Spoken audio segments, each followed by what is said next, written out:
Jelajahi cara baru mendapatkan informasi. Download Metro TV Extend sekarang.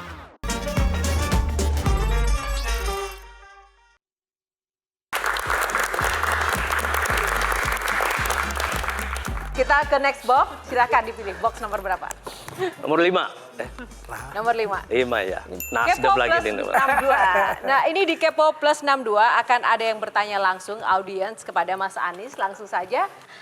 Mengapa selama ini Pak Anies itu eksis di politik?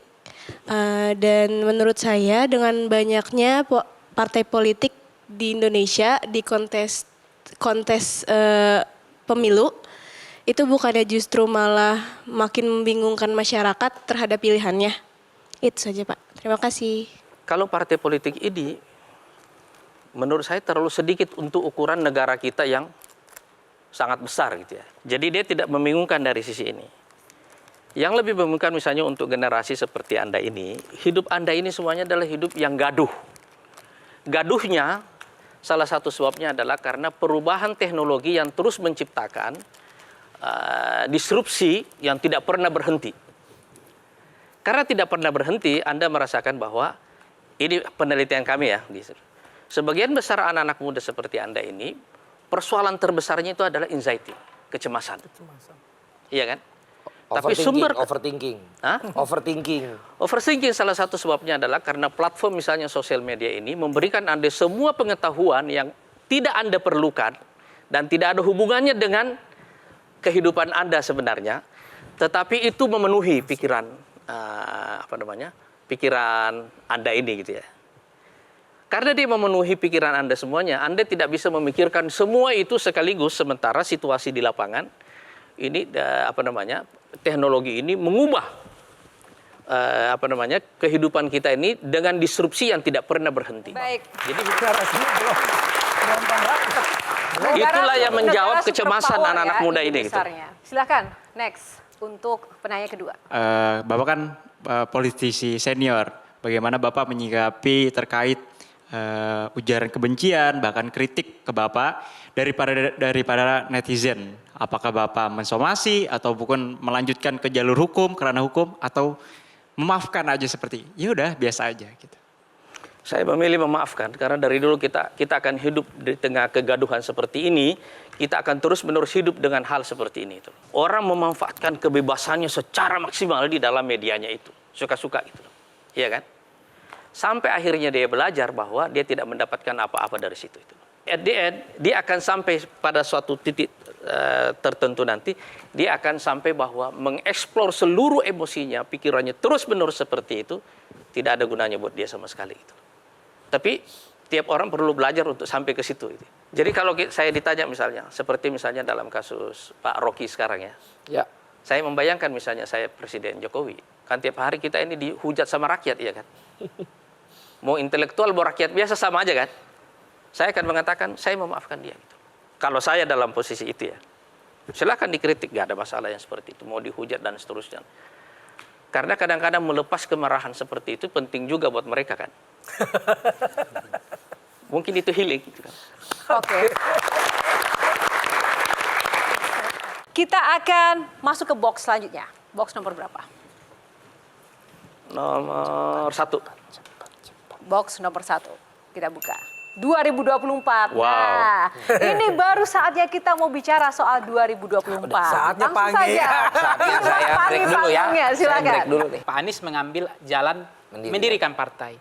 Tapi pertanyaan begini, setelah Pak Anies tidak lagi di PKS, kok trennya elektabilitas PKS naik? Ini ada nggak kasus pemain bola kayak begitu? Setelah klubnya itu ditinggalkan, justru klubnya makin baik. Ada juga. Nah ini gimana nih Pak Anies? Sebenarnya kita sedang membicarakan hal yang tidak terjadi.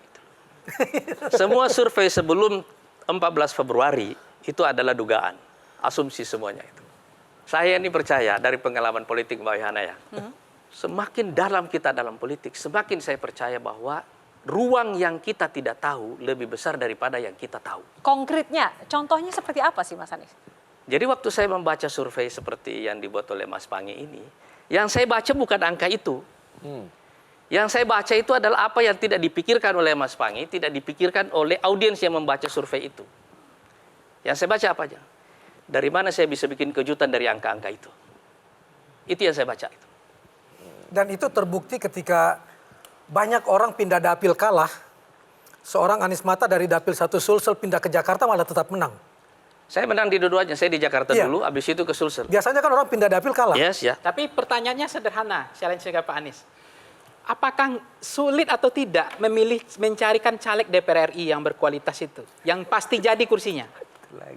Sebenarnya kalau sekedar caleg, mencari caleg yang berkualitas seperti itu, tidak terlalu sulit untuk mencarinya. Tapi faktanya hari ini saya baca calegnya itu nggak ada yang mungkin jadi banyak. Itu Belum ada Messi-nya ya, Beckhamnya belum ketemu Messi-nya nggak Messi. ada, Mbappe apalagi. Saya setuju dengan analisanya ini ya. Tapi itu persis yang kita lakukan. Kenapa kita melakukan itu? Kalau saya mempopulerkan orang yang sudah populer, terus nilai saya apa? Tapi sekarang banyak orang justru pakai orang yang populer untuk menggrab suara. Betul, Trennya makanya seperti banyak itu. partai ngambil pemain lama, take Betul. over. Dia pindah-pindah partai saja. Inilah yang saya bilang cara berpikirnya yang berbeda. Saya mendirikan partai politik ini untuk membuat orang yang tidak berdaya, tidak populer menjadi berdaya dan menjadi populer. Oke, Mas Ade silakan. Pak Anies, untuk menciptakan orang yang katakanlah nothing ya, dia bukan tokoh yang populer, tapi kemudian diberdayakan, dipopulerkan, kan butuh logistik Pak Anies. Sejauh mana kekuatan logistik dari Partai Gelora ini? Nah, satu sebelum itu, Bang Ya. Pari, Pak Pari ngomong, kita memang kekurangan logistik, tapi kita tidak lebih hebat, ide pikiran kita lebih besar daripada logistik. Nah, Tapi ide pikiran tidak akan jalan Tapi tanpa Pak ada Pari logistik. mengakui bahwa Gelora kekurangan logistik. Udah diakui. Apakah dengan pikiran besar tanpa logistik yang besar, caleg Anda bisa sukses di Senayan di pemilu 2024? Biar jalur berpikirnya clear dulu ya. Kita sengaja memilih, dan ini penting buat saudara semuanya ini. Partai politik ini adalah tangga naik orang yang tidak berdaya untuk menciptakan sirkulasi elit yang bagus. Saya memilih caleg-caleg dari daerah semuanya supaya mereka datang ke Jakarta. Bukan orang Jakarta yang kita kirim ke daerah. Ya. Sebab saya tidak punya nilai tambah sama sekali sebagai partai politik kalau saya melakukan itu. Saya ingin orang-orang di daerah ini terpilih, datang ke Jakarta, dan duduk di parlemen. Karena saya menganggap bahwa parlemen ini adalah otak kolektif, akal kolektif bangsa Indonesia. Kalau akal kolektifnya diisi oleh orang-orang Jakarta, bukan dari orang daerah, dia tidak merepresentasikan bangsa kita keseluruhannya itu. Nah, sekarang pertanyaannya, dari mana logistiknya orang daerah yang tidak terkenal, mustadafin, saya suka bilang ini partai mustadafin, walaupun cita-citanya besar ya. Dari mana mereka bisa menang? Tuh. Saya juga punya seabrek pengalaman bahwa logistik tidak pernah menentukan kemenangan akhir. Ya, yang benar. menentukan apa? Tunggu, yang menentukan apa? Kalau logistik tidak pernah menentukan kemenangan akhir, yang menentukan apa? Setiap satu kemenangan ditentukan oleh banyak sekali elemennya. Yang paling menentukan selain logistik? Saya tidak bisa bilang ada satu di antaranya yang paling menentukan. Sekarang saya tanya, Anda ini kan sudah menyaksikan kan? Banyak nggak jenderal yang bikin partai? Panglima-panglima yang bikin partai? Enggak. Hah? Enggak. Banyak kan? Ya, Berapa yang sukses di antaranya, berapa yang gagal? banyak yang gagal. Ya kan? Ada nggak partai yang sekarang punya sangat logistik dan tidak lolos di pemilu yang lalu? Itu sama pertanyaannya gini Pak Anies. Ada yang kepilih, habis uang, dia kepilih. Tapi ada juga nggak pakai uang kepilih. Artinya kalau transaksional pragmatis, yang habis uang tapi nggak kepilih juga ada. Tapi yang nggak pakai uang kepilih juga ada. Itu sama aja modelnya kayak begitu kan. Sebab dari dulu saya punya pengalaman, dan ini yang saya katakan, saya mau cerita pengalaman saya ini kan itu. Saya menjadi caleg di 2 kali dan saya tahu berapa besar uang yang saya keluarkan. Pemilu kita di Indonesia ini bukan perang yang membutuhkan infanteri dalam jumlah besar begitu, enggak. Yang kita perlukan sebagai politisi itu adalah sniper. Yes. Nah, Harus ada peluru, harus ada. Tapi kalau kita bilang sniper maksudnya itu begini. Tidak ada sumber daya yang sia-sia dan tidak ada pengeluaran yang tidak diperlukan. Jadi sebenarnya yang pengalaman saya adalah tingkat efisiensi maksimum dengan output maksimum. Itu yang saya mau katakan itu. Target threshold kita ya. Tadi saya mau benarkan sedikit angkanya dulu Mas Pangi tadi ini. Kalau threshold itu sekitar 24 kursi. Ya. Iya. Berapa Anda bayangkan kira-kira harga satu kursi itu? Ada orang yang mengeluarkan 10, ada yang 15, ada yang 20, ada yang kurang dari itu. Miliar itu ya? Miliar ya? Oke. Iya kan? Kan beda-beda setiap orang kan? Kita hanya bisa menentukannya itu kalau kita punya presisi dalam membaca pertarungan di setiap dapil itu seperti itu. Karena itu tidak ada satu angka yang sama pada semua dapil.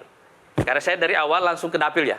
Saya bicara dapil seperti itu. Jadi waktu kita menentukan ongkos, ini yang saya katakan itu. Saya punya pengalaman menang berkali-kali dengan ongkos yang sangat minimum gitu loh. Berapa waktu itu Bang Pak Anies? Hah? Habis berapa ongkosnya?